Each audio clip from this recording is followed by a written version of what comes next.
मोहनपुर में रहने वाला शक्ति अनाथ था। बचपन से ही वो उस गांव में रहता और गांव वाले उसे जो देते वही खा पी कर बड़ा हो गया। किसी को नहीं पता था कि उसके माँ बाप कहाँ गए, वो कहाँ से आया। शक्ति स्वभाव से बड़ा ही दयालु था। उसे जो कुछ भी रूखा सूखा खाने को मिलता उसके 4 हिस्से करता। एक हिस्सा एक चूहे को देता, दूसरा हिस्सा एक बिल्ली को, तीसरा हिस्सा एक तोते को और बचा हुआ एक हिस्सा वो खुद खा लेता। इस तरह शक्ति बड़ा हो चला था। एक दिन गांव का एक सेठ शक्ति से कहता है, अरे कब तक तू इस तरह दूसरों के दिए पर अपना गुजर बसर करेगा रे? अब तो तू जवान हो चुका है, कुछ काम क्यों नहीं करता? क्या काम करूं सेठ जी, मुझे तो कोई काम आता ही नहीं। काम किसी को नहीं आता, बस सीखना पड़ता है। और तुझे भी काम सीखना चाहिए। सारा दिन चूहे बिल्ली और तोतों के बीच में बैठा रहता है। ना तो मेरे माँ बाप हैं, ना भाई बहन और ना ही कोई रिश्तेदार। मुझे कौन सिखाएगा? आप सबकी कृपा से मैं जीवित रह गया और ये जानवर भी तो आप सबकी कृपा से ही पल रहे हैं। वरना ये बेचारा चूहा, पैर में गहरी चोट थी, मानो मर ही जाता। लेकिन आज ये बिल्कुल स्वस्थ है। और ये तोता, न जाने किसने इस बेचारे के पंख काट दिए थे, लेकिन अब ये पूरी तरह ठीक है। और ये बिल्ली, इसने तो एक माँ की तरह हमेशा मेरे सर पर हाथ रखा है। न जाने मेरा इससे क्या रिश्ता है।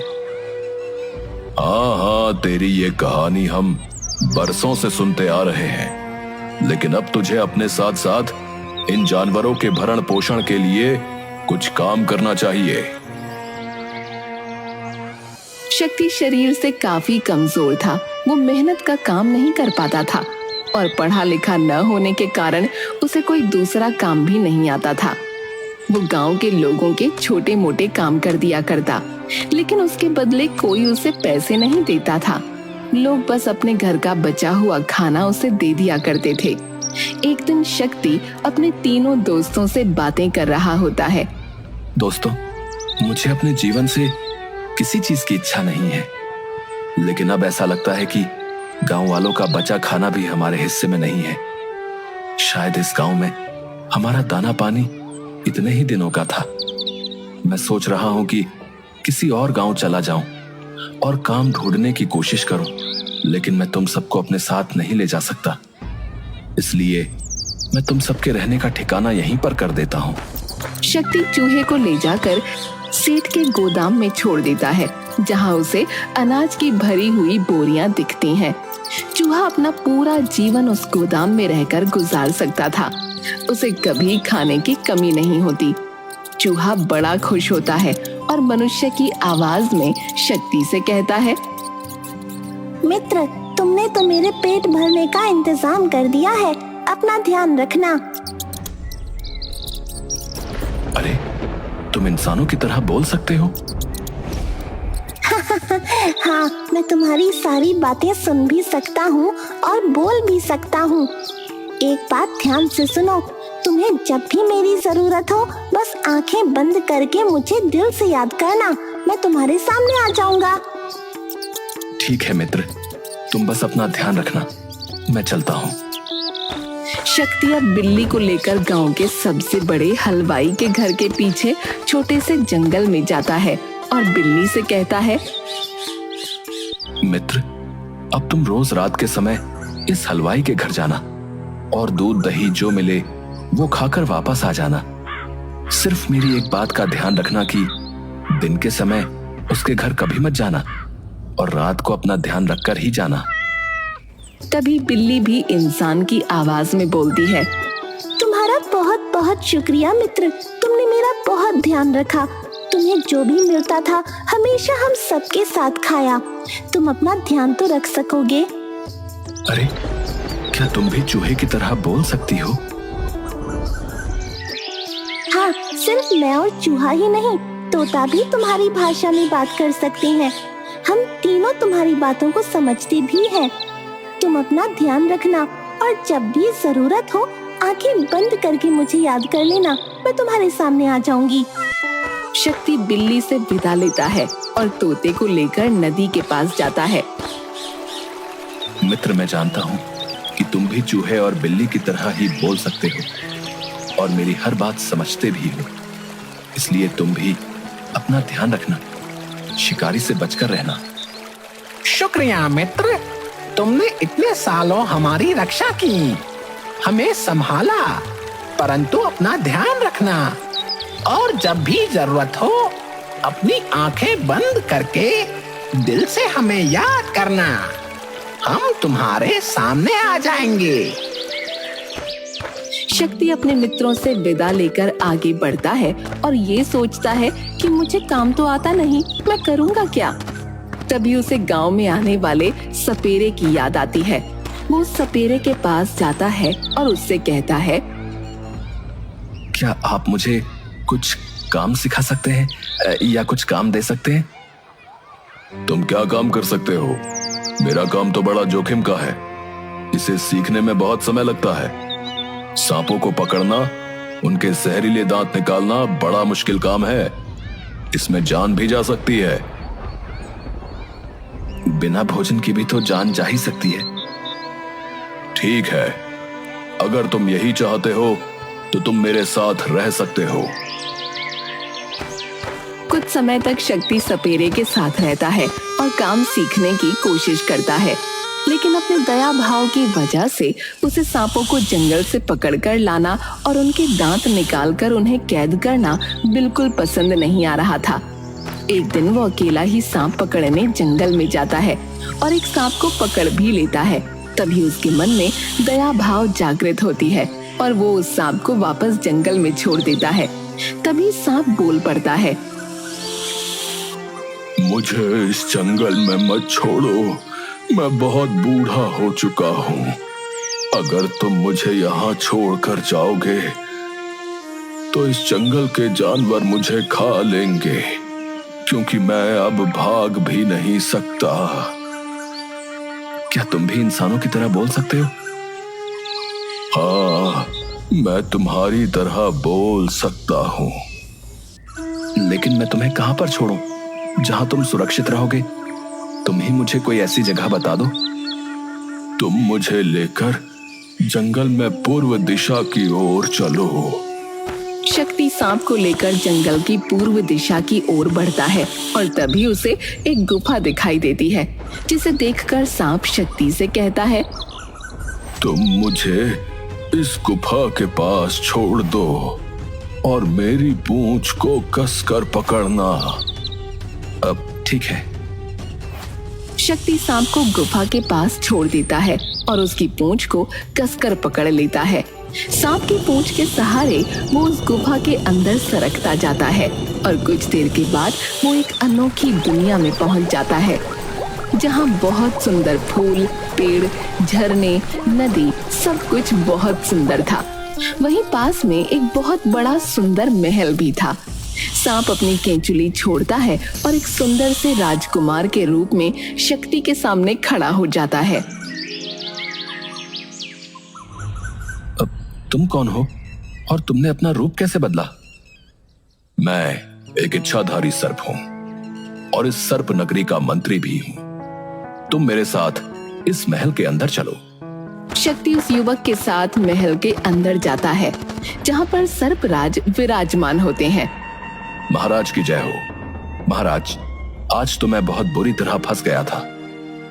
वो तो शुक्र है इस युवक का, जिसने सही समय पर अपने दिल की बात सुनी और मुझे आजाद कर दिया, वरना मैं किसी सपेरे के पिटारे की शोभा होता। तुम्हारा बहुत बहुत शुक्रिया युवक। आज तुमने हमारे मंत्री की रक्षा करके हमारा दिल जीत लिया है। मैंने तो बस अपने दिल की बात सुनी महाराज। अपने इस उपकार के बदले कुछ समय हमें मेहमान नवाजी का मौका दो और हमारे इस सर्प लोक में रहो। अब जैसी आपकी आज्ञा महाराज। शक्ति कुछ समय तक सर्प लोक में ही रहता है। सर्पराज शक्ति की बोल चाल और उसके स्वभाव से बहुत प्रभावित होते हैं और मन ही मन अपनी इकलौती पुत्री का विवाह उससे करने की ठान लेते हैं। इस विषय में वो अपने मंत्रियों से सलाह करते हैं और उन सब की सहमति के बाद वो शक्ति से बात करके अपनी पुत्री और शक्ति की शादी कर देते हैं। सर्पराज की पुत्री बहुत ही सुंदर थी। उसके बाल सुनहरे और लंबे थे। जो उसे एक बार देख लेता वो जीवन भर उसके रूप और केश को भूल नहीं पाता था। विवाह के बाद दोनों सर्पलोक में ही खुशी खुशी रहते हैं। एक दिन शक्ति सर्प कुमारी नागमणि से कहता है, नागमणि, अब हमें यहाँ से चलना चाहिए और मुझे हम दोनों के लिए नया घर भी बनाना है। ठीक है, परंतु आपको पहले पिताजी से आज्ञा लेनी होगी और जब वो आपको जाने की आज्ञा दे दें और आपसे कुछ मांगने को कहें तो आप पहले उनसे ये वादा ले लीजिएगा कि वो आपके द्वारा मांगी गई वस्तु आपको दे दें। आप उनके गले में पड़ी हुई मोतियों की माला मांगना। ठीक है। शक्ति सर्पराज के पास जाता है और नागमणि को साथ लेकर वहां से जाने की आज्ञा मांगता है। अगर तुम्हें यही उचित लगता है तो मैं तुम्हें नहीं रोकूंगा। मैंने तुम्हें अपने जीवन की सबसे बहुमूल्य चीज, अपनी पुत्री नागमणि दे दी है, परंतु फिर भी मैं चाहता हूं कि तुम जाने से पहले मुझसे कुछ उपहार स्वरूप ले लो। अब ठीक है, अगर आप चाहते हैं तो मैं आपसे जरूर मांग लूंगा, परंतु आपको मुझसे वादा करना होगा कि आप मुझे वो वस्तु अवश्य देंगे जो मैं आपसे मांगूंगा।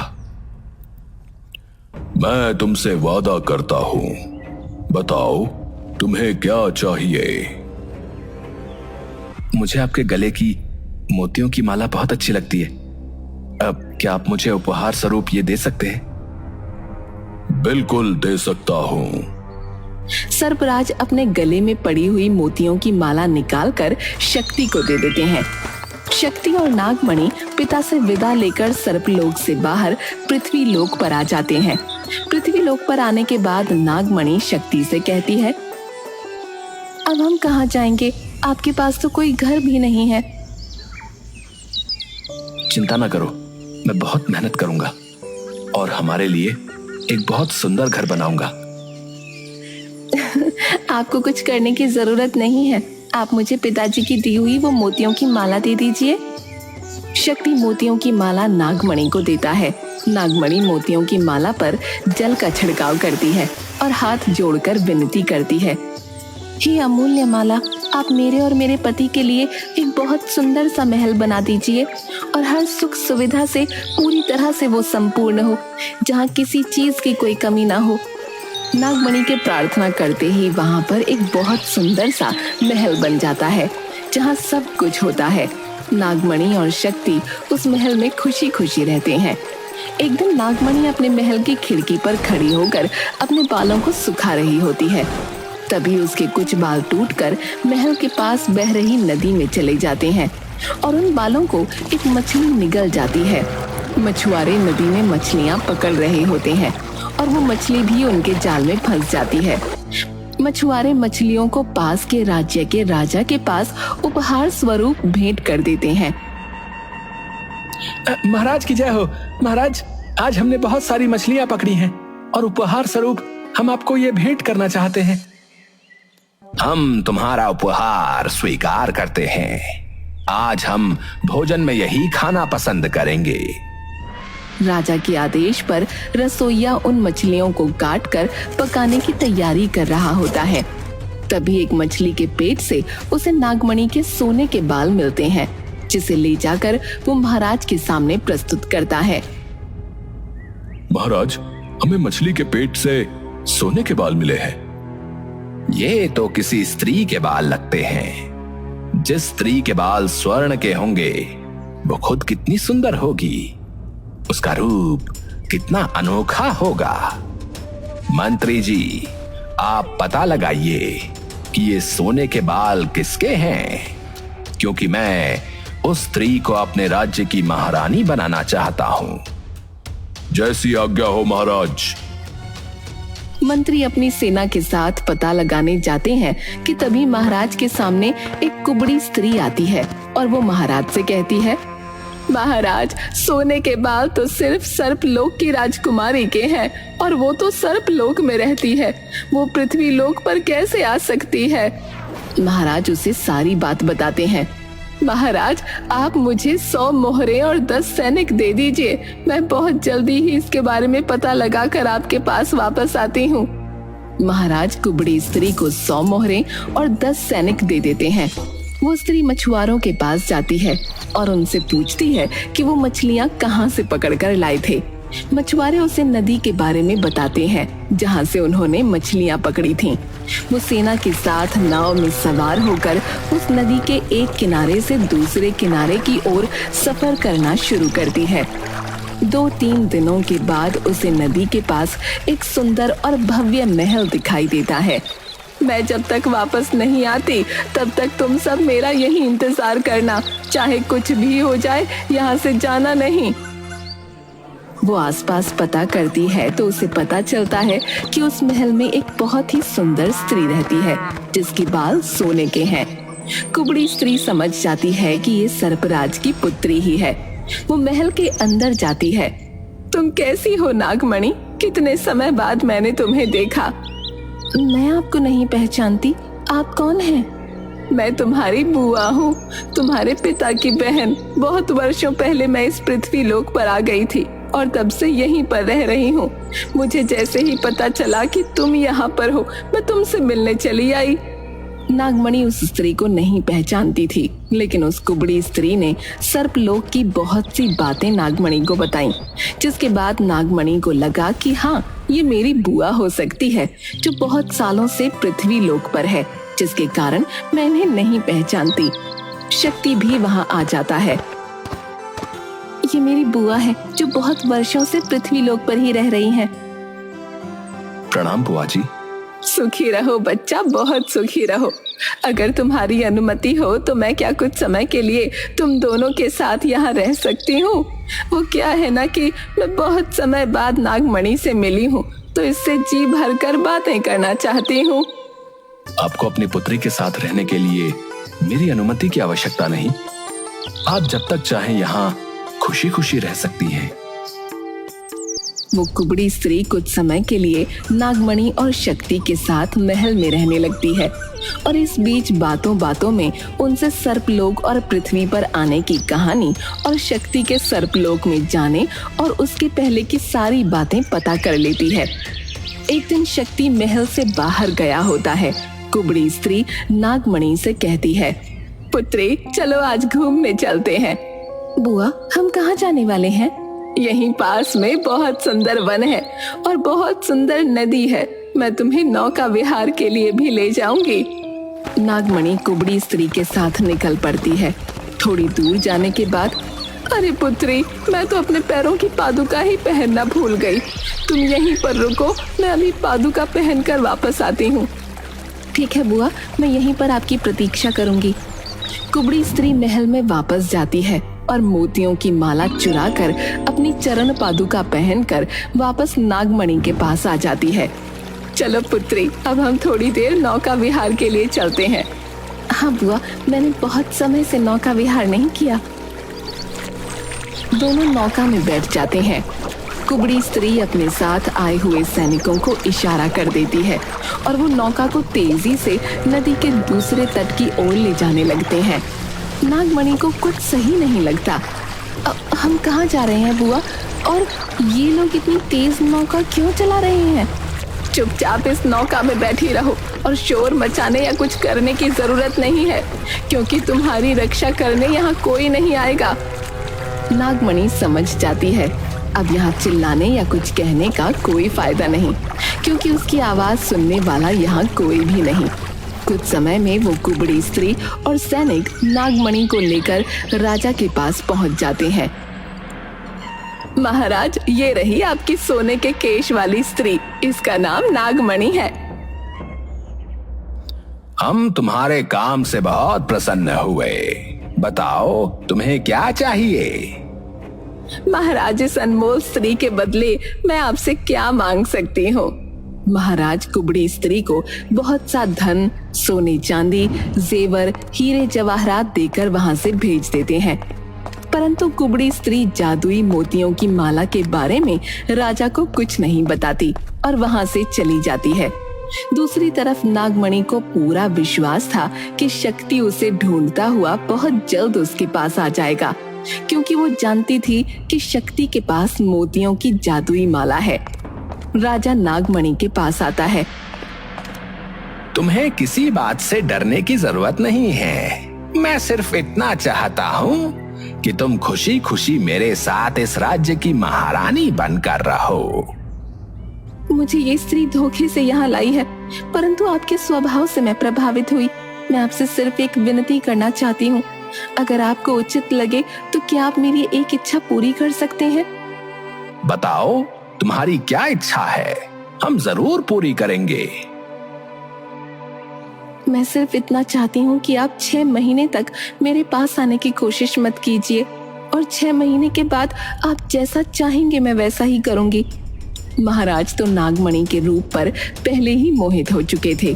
उन्होंने तुरंत कहा, ठीक है, तुम जैसा चाहती हो वैसा ही होगा। बस मैं ये चाहता हूँ कि तुम खुशी खुशी हमारे महल में महारानी बनकर रहो।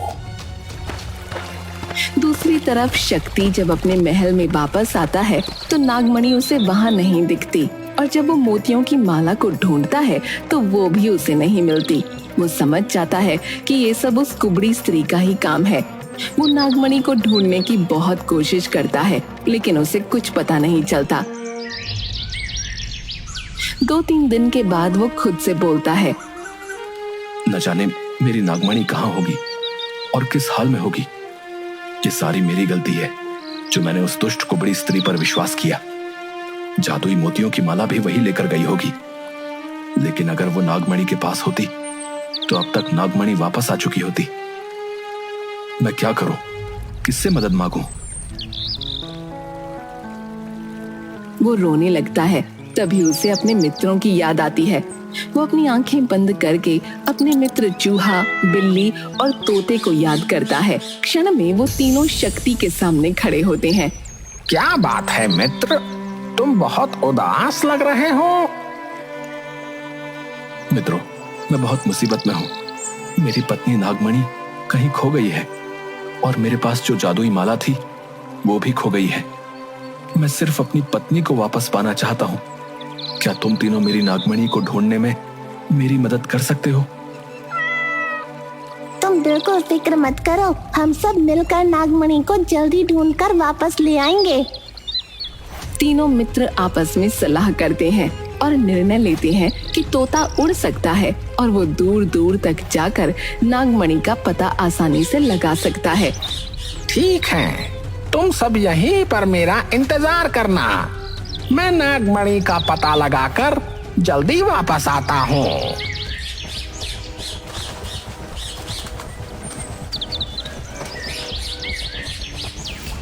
मैंने नागमणि का पता लगा लिया है।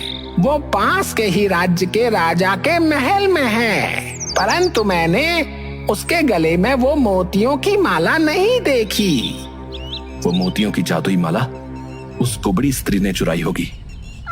चूहा और बिल्ली दोनों उस कुबड़ी स्त्री का पता लगाकर उसके घर पहुंच जाते हैं और खिड़की से छुपकर घर के भीतर देखते रहते हैं। कुबड़ी स्त्री घर के अंदर आती है और मोतियों की माला को अपने मुंह में डालकर सो जाती है। ये तो बड़ी ही दुष्ट स्त्री है। मोतियों की माला को कोई ले न सके इसलिए अपने मुख में डालकर सो रही है। अब हम इसके मुख से माला कैसे निकालेंगे? ये शेर है तो हम सवा शेर हैं। मैं तुमसे जैसा कहता हूँ वैसा करना। चूहा बिल्ली के कान में कुछ कहता है और अपनी पूंछ उस कुबड़ी स्त्री की नाक में डाल देता है, जिसकी वजह से कुबड़ी स्त्री को जोर की छींक आ जाती है और मोतियों की माला उसके मुंह से निकलकर जमीन पर गिरती है। माला गिरते ही बिल्ली माला लेकर वहां से भाग जाती है। वो दोनों सीधा शक्ति के पास जाते हैं। मित्र, ये लो अपनी जादुई मोतियों की माला और जल्दी ही अपनी नागमणि को अपने पास वापस बुला लो। जादुई माला, जल्दी से मेरी नागमणि जहाँ भी हो उसे वहां से सुरक्षित मेरे पास वापस ला दो। इतना कहते ही नागमणि शक्ति के पास वापस आ जाती है। नागमणि और शक्ति अपने तीनों मित्रों के साथ सर्पलोक में वापस चले जाते हैं और अपनी जादुई माला से प्रार्थना कर वो जादुई महल भी वहां से गायब कर देते हैं। दूसरी तरफ दमकल राज्य के राजा नागमणि को ढूंढते हुए उस कुबड़ी स्त्री के साथ जादुई महल के पास आते हैं, पर वहां पर उन्हें कुछ भी नहीं मिलता। महाराज कुबड़ी स्त्री की सारी बातों को झूठा मानकर उसे जेल में डलवा देते हैं।